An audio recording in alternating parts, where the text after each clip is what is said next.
My name is Paige Ingram, and I was 34 the morning my mother texted me before the sun came up. No hello, no how's the business, just a demand the way you'd talk to a bank. I had paid the mortgage on my parents' house 96 times. In their will, my name showed up exactly 0. I found that will by accident in a folder I'd been asked to organize, and I read it once, then twice, then sat in my car for an hour. And what I did after that, none of them saw coming. Welcome back to Ashes of Inheritance, where we sit with the quiet women who finally stopped explaining themselves and let the truth do the talking. If stories about boundaries, dignity, and slow justice are your kind of evening, you're home. Tell me in the comments where you're listening from and subscribe so the next one finds you. That morning's text wasn't the first. For 8 years, my phone had a particular rhythm to it. A call from my parents' house meant a number was coming. A utility bill, a roof repair, a COA, the property tax. I run a small bookkeeping business out of a rented office in Marysville, 40 minutes from where I grew up.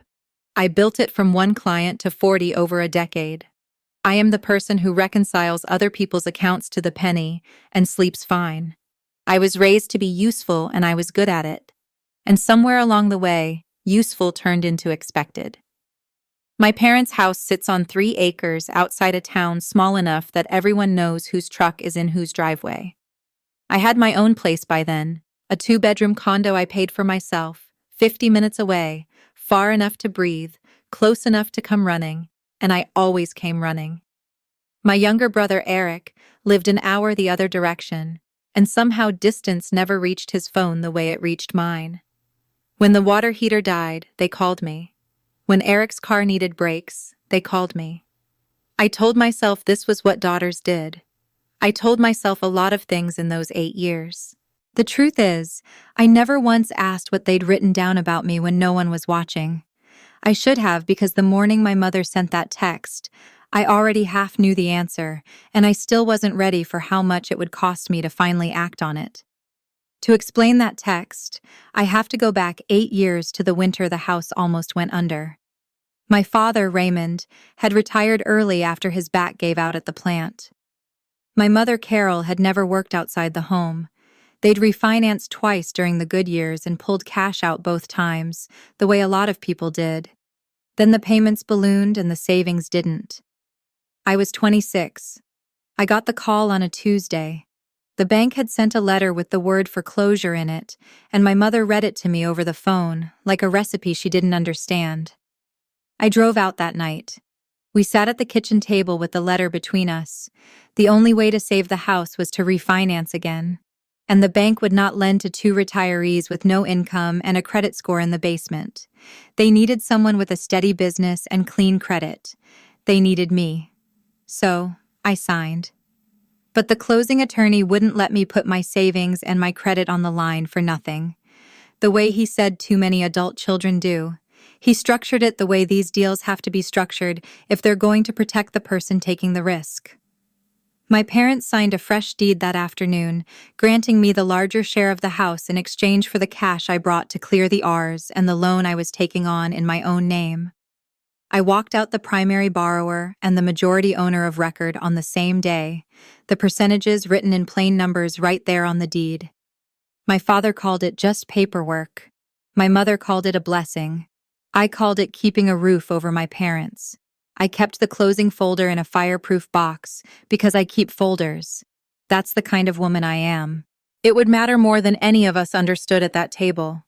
After that night, the payment was mine every month, the first of the month, on autopay from my business account, $1,140 like clockwork for 8 years.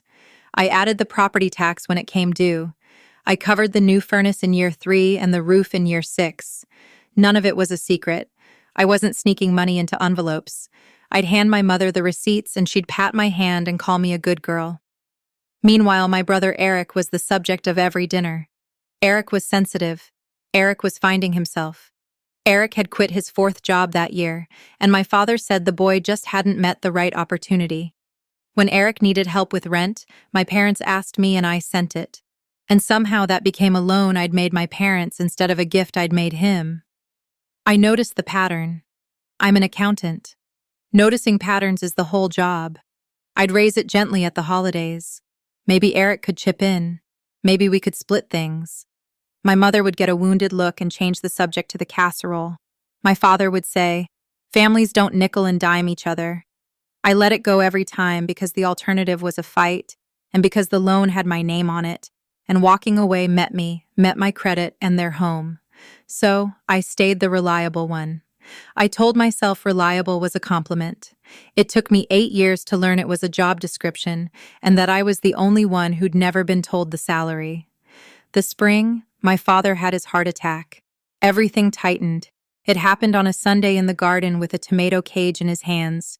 My mother called me before she called the ambulance, which tells you something about the order of things in that house. I drove the 50 minutes and 38. He pulled through a stent. 4 days in the hospital, a stack of discharge papers nobody in that house would ever read. So I read them. I always read them. I set up his medications in a weekly organizer. I called the cardiologist's office and learned the difference between a beta blocker and a blood thinner. And because a brush with death makes people want their affairs in order, my parents decided it was time to do their will properly, with a real lawyer in town instead of a form off the internet. My mother handed me a grocery bag full of documents and asked me to sort and file them because I was the one who was good at that. I sat at my kitchen table that night with a glass of wine and her grocery bag, bank statements, insurance cards, the deed I already knew by heart. And at the bottom, in a fresh manila envelope with the lawyer's return address, a document I had never been shown. The flap wasn't even sealed. I told myself not to read it. Then I read it anyway because I am the kind of woman who reads what's in front of her. And I had never once been sorry about that until that night. It was their last will and testament signed and witnessed barely 2 weeks after my father came home from the hospital. I read it the way I read a balance sheet line by line looking for my own name. It wasn't there. The house, the 3 acres, the truck, the savings account I'd helped rebuild, my mother's jewelry, every last thing they owned to be inherited in full by their son, Eric Ingram. There was one sentence about me. It said their daughter had been provided for during their lifetime and therefore would not share in the estate. Provided for. I'd made 96 mortgage payments, and they'd made 1 sentence. And the sentence was about how I'd already gotten enough. I read it again to be sure I hadn't misread. Accountants double check. I hadn't misread. The will had been drawn up while I was setting up his pill organizer and arguing with his pharmacy over a prior authorization. The same month, I'd covered a $4,000 special assessment so the house wouldn't get a lien. I didn't cry. I want to be honest about that because I think people expect the daughter to cry, and I didn't. I sat very still and felt something reorganize itself inside me, quiet and final, the way a column of numbers reorganizes when you finally find the error you've been hunting for an hour. I put the will back in its envelope. I filed it neatly, the way I'd been asked, and I poured the rest of the wine down the sink because I wanted to remember this with a clear head. I went to Sunday dinner the next week and said nothing about the will. I wanted to understand it first, the way you want to understand a number before you act on it. My mother made pot roast. Eric was there, and his girlfriend Brittany, who'd recently become a fiancé, and then very quickly something more permanent. The talk turned, as it always did, to the future of the house. Eric said he and Brittany were thinking of moving in to help out now that Dad's health was a concern. My mother lit up. My father, carving the roast, said it made sense to keep the place in the family for the next generation. I asked as evenly as I could what he meant by family. He didn't even look up from the meat. He said, "The home goes to the son. That's how it's always been done." He said it the way you'd state the weather. My mother nodded along and reached for the gravy. Eric smiled at his plate like a man who'd just been handed a deed. Nobody in that kitchen knew I'd read the will. Nobody thought they had to explain it to me because in their version of the story, I was the bank. And you don't explain the will to the bank. I passed the potatoes. I asked about my father's next cardiology appointment. I drove the 50 minutes back to my own house with both hands on the wheel and that one sentence on a loop the whole way. The home goes to the son. I had paid for that home for 8 years. and apparently I had been paying to give it away. That night I sat in my own living room in a house I'd paid for with my own name, and I made a decision the way I make every important decision with a spreadsheet open. I listed 8 years of payments. The mortgage, the taxes, the furnace, the roof, the assessment, Eric's rent that had quietly become mine. The total had 6 figures in it. Then I listed what I'd been promised in return. And that column was empty because there had never been a promise, only an assumption. And I was the one who'd made it. I'm not a dramatic person. I wasn't going to make a speech or send a letter or stand in the kitchen and tell my parents how they'd hurt me. They'd only hear ingratitude, and I'd only sound like the bank refusing a loan. So I did the one thing a quiet woman with clean credit can do that lands harder than any speech. I opened my banking app. I found the autopay I'd set up 8 years earlier, the one that ran like clockwork on the first of every month, and I turned it off. No announcement, no warning, just silence where a payment used to be. I learned that night that silence is very loud in a house that runs on someone else's money. It would take them exactly 1 billing cycle to hear it, and it would take everything I had not to turn that payment back on, out of habit. The first few days were strange. My thumb hovered over that app more than once. 8 years of habit doesn't switch off as cleanly as the autopipe did. But I left it off. I went to work. I reconciled my clients' books and ate lunch at my desk and called my father to check on his blood pressure the way I always did and said nothing about money. The mortgage was due on the 1st. The 1st came and went. On the 4th, the lender's app sent me a notice addressed to me because the loan was mine, that the payment was past due. I read it twice and set the phone face down. There is a particular discipline to doing nothing on purpose, and I had spent my whole life practicing the opposite. My instincts screamed to fix it. Fixing things was who I was. I made a cup of coffee instead and let the notice sit. I told myself a true thing over and over until it stopped shaking in my hands. This was not an emergency I had created. It was a bill that had finally been sent to the right person. By the 8th, when the second notice came, I still hadn't heard a word from my parents. Either they hadn't noticed or they were waiting for me to notice for them. I knew which one it was. I'd been the one who noticed for that family for 34 years. The quiet on their end wasn't peace, it was a fuse. And somewhere out at that house, it had just been lit. My mother called on the 11th. No. Hello. The way it would go a month later by text. She said the bank had phoned the house about a late payment, and there must be some mistake with my account. I said there was no mistake. I said I'd stop the autopay. The pause on the line was the longest I'd ever heard from her. Then the tears came right on schedule, the way they always did when a conversation started going somewhere she didn't like. She said she didn't understand. She said we were a family, and family takes care of family. She said I'd always been her dependable one, and she didn't know what had gotten into me. I asked her gently whether Dad's will took care of family too. Another pause. She recovered fast. She said the will was Dad's business and had nothing to do with the mortgage, and besides, you didn't keep score with your own parents. She said it like a closing argument. Family doesn't keep a ledger. I almost laughed because keeping ledgers is literally how I feed myself, and because for 8 years I'd been the only one in that family who hadn't kept one. I'd just paid. I didn't argue. Arguing was her sport, not mine. I told her I loved her, and that we'd talk soon, and I hung up before the conversation could turn into the thing she was good at, and I wasn't. She called back twice that night. I let it go to voicemail. Then I wrote down the date because some habits are worth keeping. Eric got involved on day 12, which was fast for him. He texted first, then called when I didn't jump. His voice had the lazy confidence of a man who'd never once worried about a number. He said, "Mom was a wreck." And what was my problem? And did I know how stressful this was for Dad's heart? I noticed he led with Dad's heart the way you'd lead with your strongest card. I said I was well aware of Dad's heart, having read every discharge paper and filled every prescription. He let that go. Then he told me something he clearly believed made him the bigger person. He said he understood I'd been sending money, but money wasn't everything. He said he was the one who actually showed up, who called Mom, who sat with Dad, who gave them his time while I just transferred funds from a safe distance.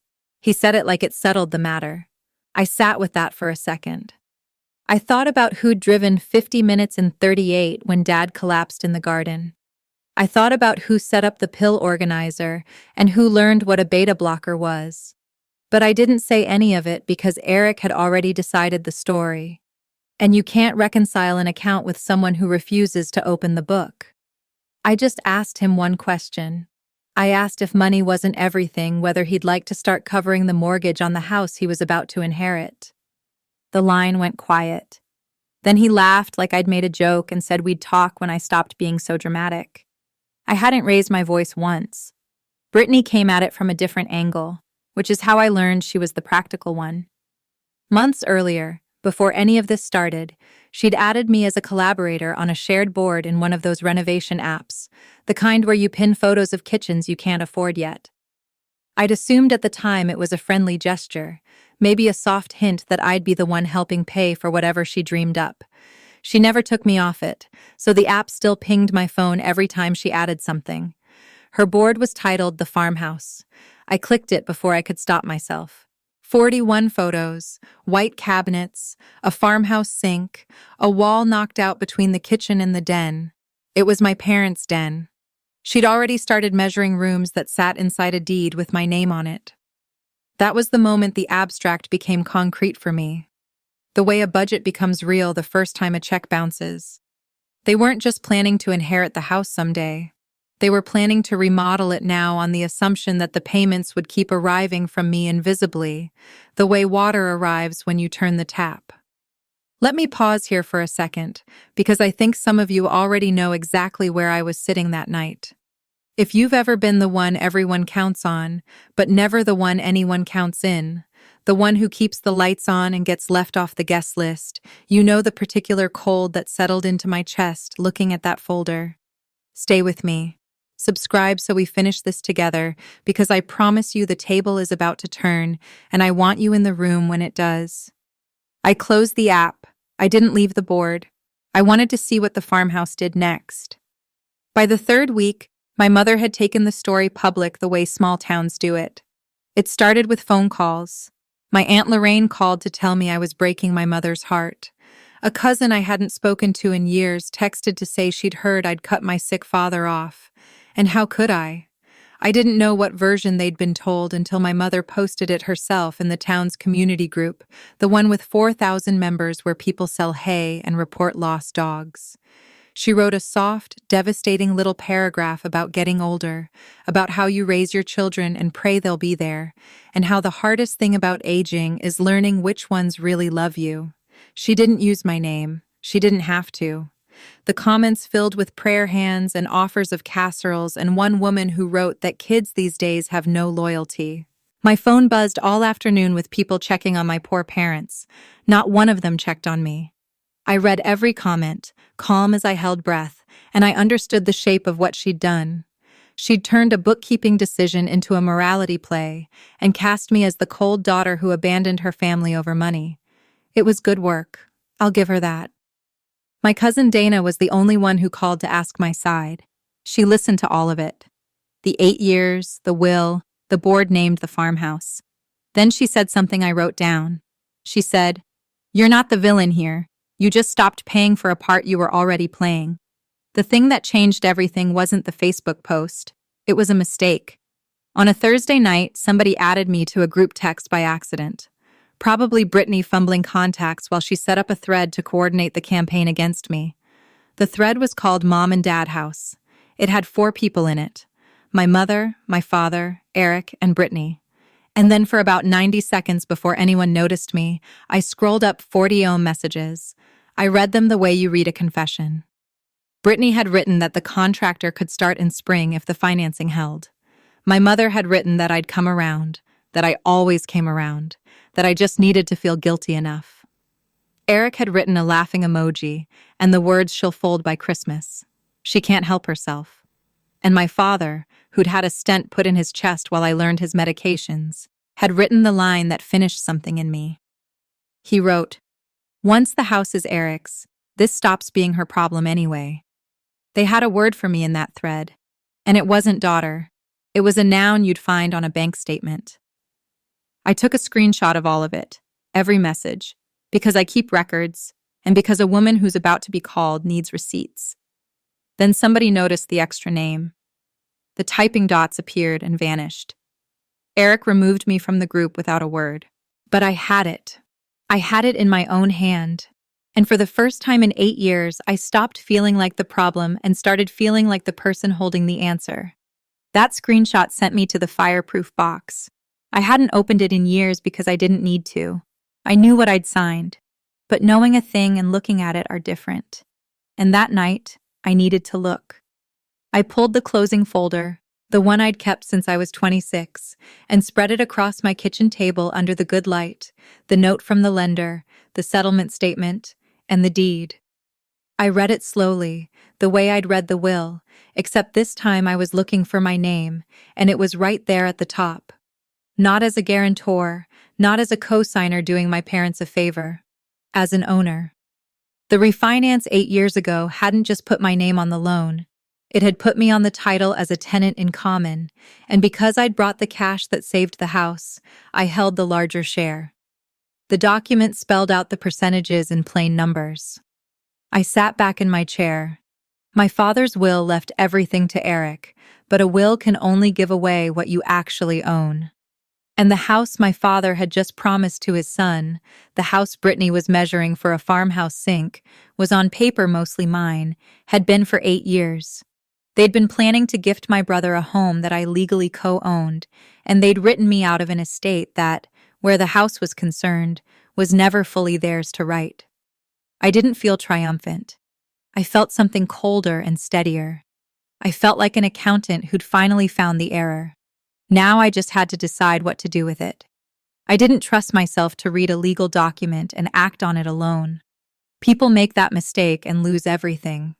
So I called a woman I'd kept books for, a real estate attorney named Gwen Howerin, who ran a 2-person firm above the hardware store. I brought her the deed, the settlement statement, and 8 years of mortgage records. She read them with her glasses pushed up on her head and made a small sound, the kind professionals make when the facts are cleaner than they expected.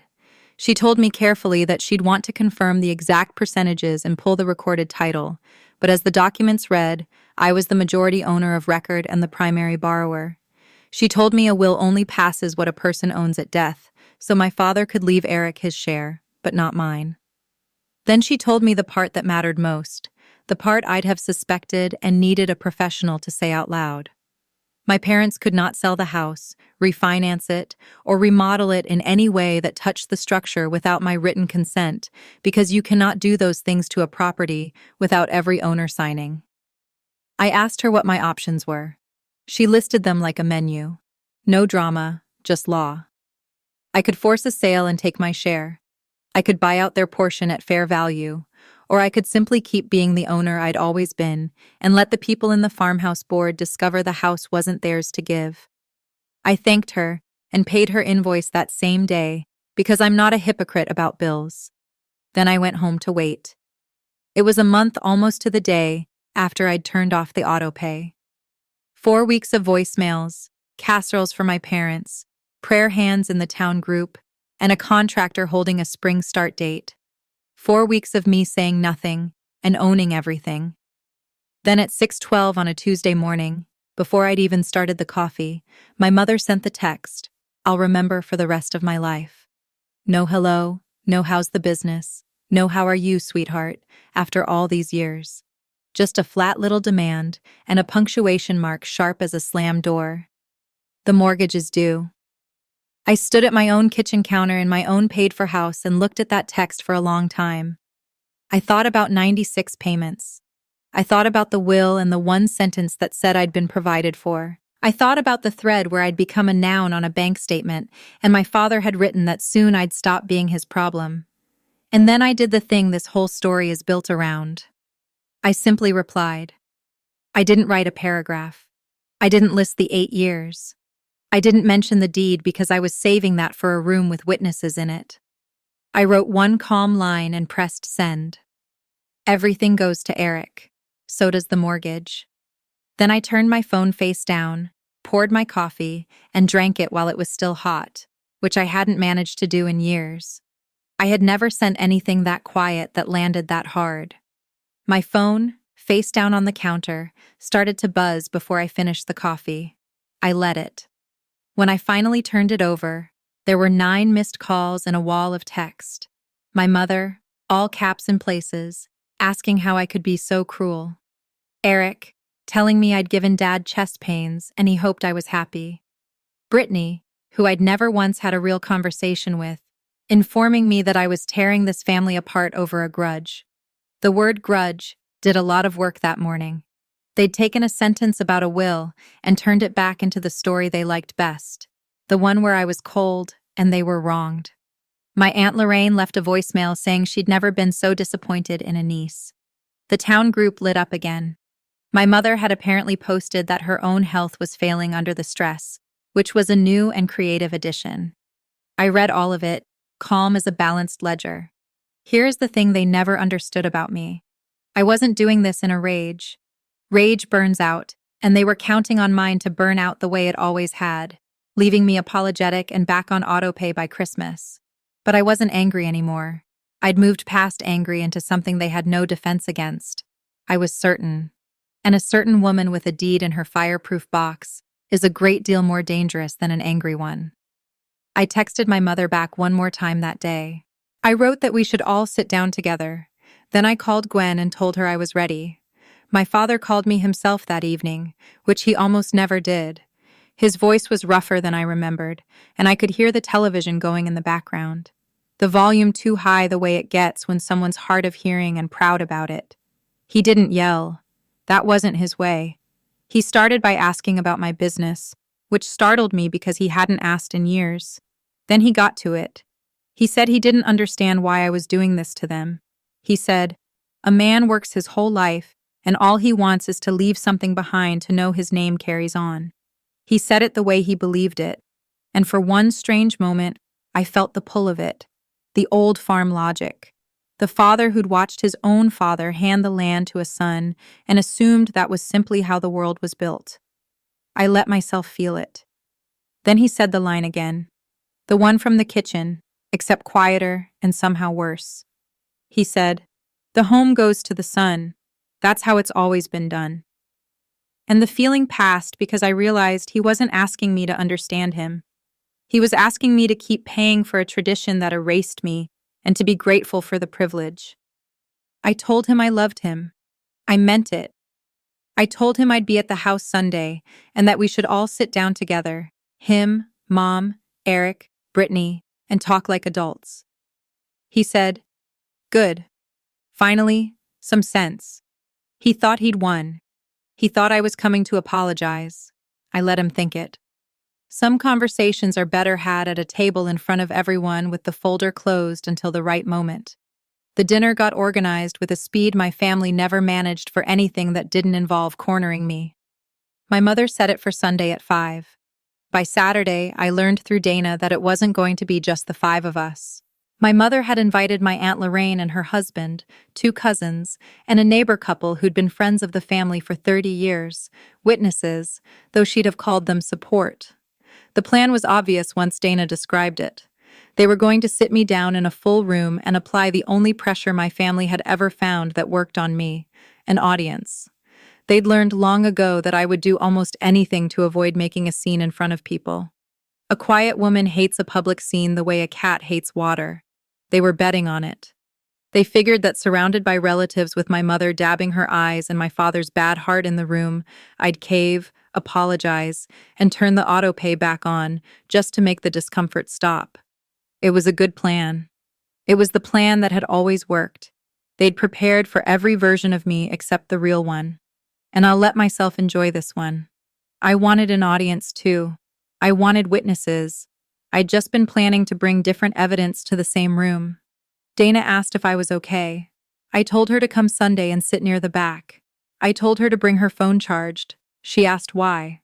I said because she'd want to remember this one accurately, and the town group was going to need a correction. I spent Saturday night the way I'd spent the night I found the will at my kitchen table, under the good light getting my numbers in order. But this time I wasn't grieving. I was preparing. I made 3 copies of everything. The deed with my name and my majority share highlighted in yellow. The settlement statement from the refinance. 8 years of mortgage payment records printed in a neat column with a total at the bottom that made even me blink. Gwen's letter on her firm's letterhead, confirming in careful lawyer-proof language that I was the majority owner of record and that the property could not be sold, refinanced, or structurally altered without my consent. I slid each set into a plain manila folder, the same kind I'd filed the will in. I want to say something to you here the way I'd want a friend to say it to me. If you're still listening, thank you, because I know this part is hard being painted as the cold one when you're the only person who ever kept the lights on. Hit subscribe and stay for dinner. I promise you the table turns, and you've earned the right to be there when it does. I didn't prepare a speech. People who bring speeches to fights like this always lose because a speech can be interrupted and a document cannot. I just packed the folders into my bag, set out my clothes, and went to bed. I slept better than I had in a month. The reliable daughter was done being reliable about the wrong things. Sunday morning, before I left, the Farmhouse board did the next thing I'd been waiting for. Brittany, who'd long since forgotten she'd ever added me to that board, added a new item, a contractor's estimate, screenshotted and pinned to the top. $43,000. Demo the den wall, new kitchen, farmhouse sink, the works. There was a handwritten note in the app's caption. Deposit due at signing. Eric says Mom can cover it from savings. From savings? The savings account I'd spent 8 years helping rebuild, the one named in the will as Eric's inheritance. They were going to spend my parents' money I'd backfilled for years, to renovate a house I owned as a gift to my brother, while telling the whole town I was the one bleeding the family dry. I screenshotted the estimate and added it to my folder. I wasn't angry exactly. I'd left angry behind weeks ago, but I felt the last bit of hesitation drain out of me. The small voice that had still been whispering, maybe you're overreacting. Maybe just turn the payment back on. That voice went quiet for good at $43,000. There's a kind of clarity that only arrives when someone shows you in writing exactly how little they think of you. They'd handed me mine in a renovation app with a farmhouse sink and a deposit my mother couldn't actually authorize because the den wall they wanted to knock down was a load-bearing wall in a house that could not be touched without my signature. They just didn't know that yet. I put on my coat. It was time to drive out to the house. The drive out to my parents' house takes 50 minutes, and I know every mile of it. I drove it that Sunday with the folders on the passenger seat and the radio off. I wasn't rehearsing. I'd stopped rehearsing somewhere around the night I found the will. Instead, I thought about the woman I'd been at 26, signing those papers at the kitchen table, because the alternative was watching my parents lose their home. I didn't regret her. She'd done the right thing with the information she had. The mistake hadn't been signing. The mistake had been spending 8 years believing that love was something you proved by paying, and silence was something you bought by never asking for your share. I passed the gas station where I used to buy my father's lottery tickets. I passed the church my mother posted from. I passed the turnoff to Eric's old apartment, the one I'd covered rent on twice. The fields were brown and flat under a gray sky, the kind of plain Ohio afternoon that doesn't perform for anyone. I felt calm in a way I'd forgotten was possible. Not numb, calm. The way you feel when the numbers finally tie out and you know the books are clean. I wasn't going to win this by being the loudest person at the table. My family had cornered the market on loud. I was going to win it by being right on paper in front of witnesses, and by staying quiet enough that the quiet itself became the loudest thing in the room. I turned onto the gravel drive at 4:58. There were 6 cars already there. The house smelled like pot roast again, because my mother believed pot roast could win any argument. And for 34 years, she'd mostly been right. The dining room table had been pulled out to its full length, both leaves in the good tablecloth on. My Aunt Lorraine sat with her arms crossed. The neighbor couple wore their church faces. Dana was near the back like I'd asked, her phone in her lap. My father sat at the head, looking smaller than he used to, one hand resting on his chest out of new habit. My mother had a tissue already balled in her fist before a single word had been said. Eric and Brittany sat together on the long side, and Brittany had the particular brightness of a woman who thinks she's about to get her farmhouse sink. They'd set the table for an apology. Every face in that room was arranged to receive one. I set my bag down by my chair, took off my coat, and folded my hands on the tablecloth. I'd brought a folder instead. My mother opened because she always opened. She didn't wait for me to sit fully. She started with the speech she'd clearly practiced, the one about ungrateful children and aging parents, her voice catching on cue at the word alone. My Aunt Lorraine murmured, "Amen," like we were in church. My father stared at the tablecloth. Then Eric took over because the two of them worked like a relay team. He stood up, actually stood for effect, and said it was time I heard how this looked from the outside. He said I'd cut off my own sick father over money. He said I was punishing my parents for a will that was none of my business. And then he delivered the line. They'd all come to watch land. He looked around the table at the witnesses, lowered his voice to something grave, and said, "So, you'd really put your own parents out on the street over a grudge?" The room turned to me. This was the moment. This was where the reliable daughter folded, apologized, and reached for her phone to turn the autopay back on, just to make the awful silence stop. I felt all of them lean toward it. I did not raise my voice. I didn't even unfold my hands right away. I let the question sit in the air long enough that everyone heard how ugly it was. Then I said very quietly that no one was putting anyone on the street. I said I'd never threatened that, not once, and asked Eric to tell the room who had actually used those words. He couldn't because it had been him. The first crack appeared in the plan, and only I could see it yet. Then I reached into my bag. The room watched my hands the way a jury watches an exhibit. I took out the folders, 3 of them, and slid one down the table to my Aunt Lorraine, one to the neighbor couple, and laid the third flat in front of my father. I told them I'd brought some paperwork because my family was very interested in fairness this afternoon, and fairness goes better with facts. I kept my voice level, almost gentle, the way you'd explain a bank statement to someone who'd never read one. I told them that 8 years ago, when the bank refused to lend my retired parents a single dollar, I had refinanced this house in my name to stop the foreclosure. I said I'd been the primary borrower ever since, and that the monthly payment they were all so worried about had come out of my business account 96 times. I let them open the folders. I told them to find the page marked deed. I said I'd want a lawyer to confirm every comma. And then I told them what the lawyer already had in plain numbers. My name was on the title, not as a helper. As the majority owner and had been for 8 years, I told them a will can only give away what a person actually owns. So my father could leave Eric his share of this house, but he could not leave Eric mine. And the house they'd been planning to remodel and inherit and gift was on paper already mostly mine. I didn't say it cruelly. I didn't have to. I just let the documents do the talking, and the room got very, very quiet. The kind of quiet that isn't peace. The quiet broke the way I knew it would, and not from me. Eric exploded first. He shoved his chair back and said the paper was a trick, that I'd manipulated Dad into signing something, that no court would ever believe a daughter owned her parents' house. I let him run because a man who's losing usually does the work of losing for you if you stay still. Brittany's face went through 3 colors and landed on white. She just watched her farmhouse sink swirl down a drain she didn't understand. My mother turned on the tears full force and said I'd tricked them. I'd taken advantage after everything they'd done. My Aunt Lorraine, to her credit, was actually reading the folder, and her amen had gone silent. The neighbor husband, a retired insurance man, looked up from the deed and said quietly, "Carol, this is recorded. It's real." That landed harder than anything I'd said because it came from one of her own witnesses. And through all of it, my father didn't say a word.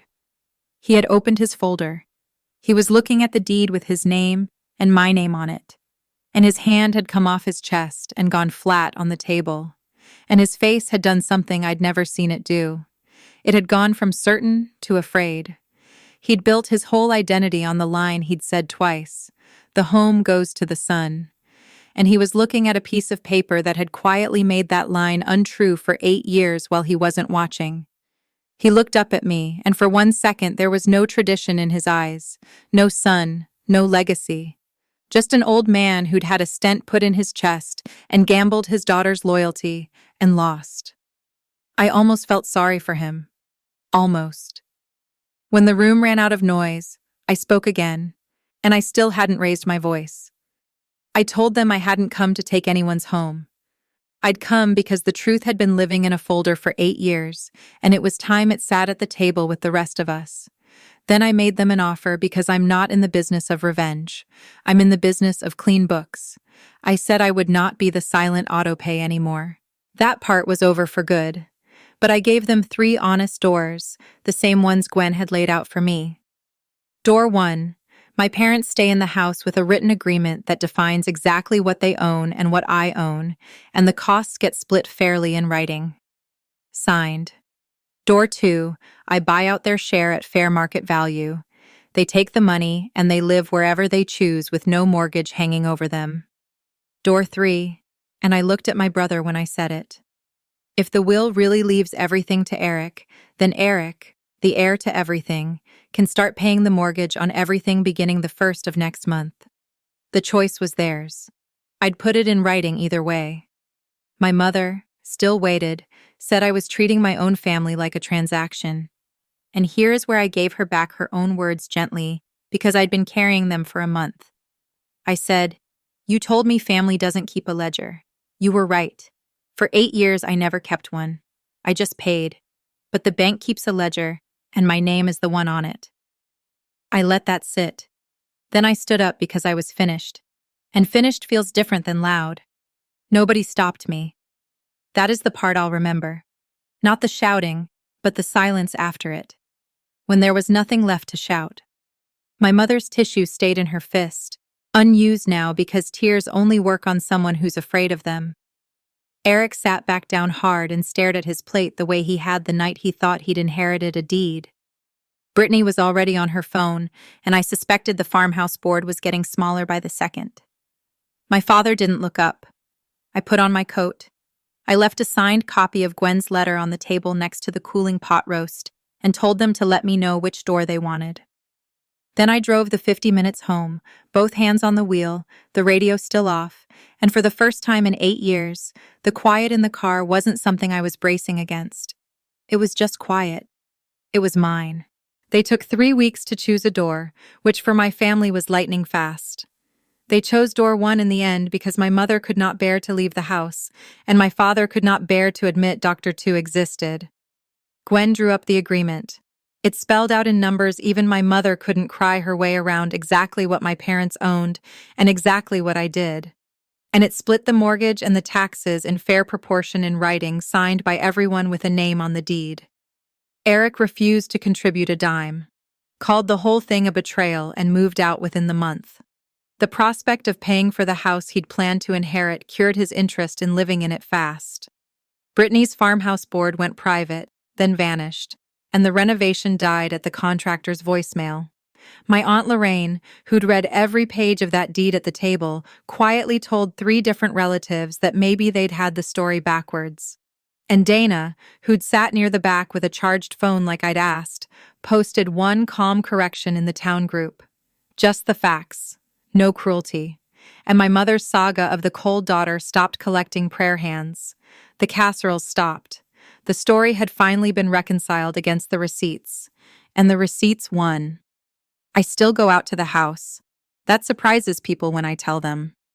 My father's heart is a part-time job now, and I'm still the one who reads the discharge papers because that's who I am, and I've made my peace with it. But it's different now, and the difference is the whole point. I go because I want to, not because a payment is due. We talk about his blood pressure and the weather, and almost never about money, because money finally lives in a signed agreement where it belongs instead of hanging over every dinner. My mother and I are careful with each other. The way you are with a thing that broke and got glued. It's not what it was. I don't think it should be. Eric and I don't speak much. And I've stopped waiting for that to feel like a wound. Some accounts you close on purpose and the balance you're left with is peace. I sleep through the night now. The autopay stays off. And on the first of every month, when my phone used to buzz with a number that was somehow always my responsibility, there's just morning and coffee, and the quiet I finally stopped paying for. I learned that love, which only ever flows in one direction, isn't love at all. It's an invoice nobody ever intends to pay, and you are allowed at any age in front of any audience to stop signing your name to it. That's my story. 8 years, 96 payments, and one deed they forgot was real. If this reminded you to actually read the paperwork with your name on it, or to stop paying for a seat at a table that never set a place for you, let that be your sign. Do it this week. Share this with someone who needs to hear it. Drop a comment, hit subscribe, and I'll see you in the next one.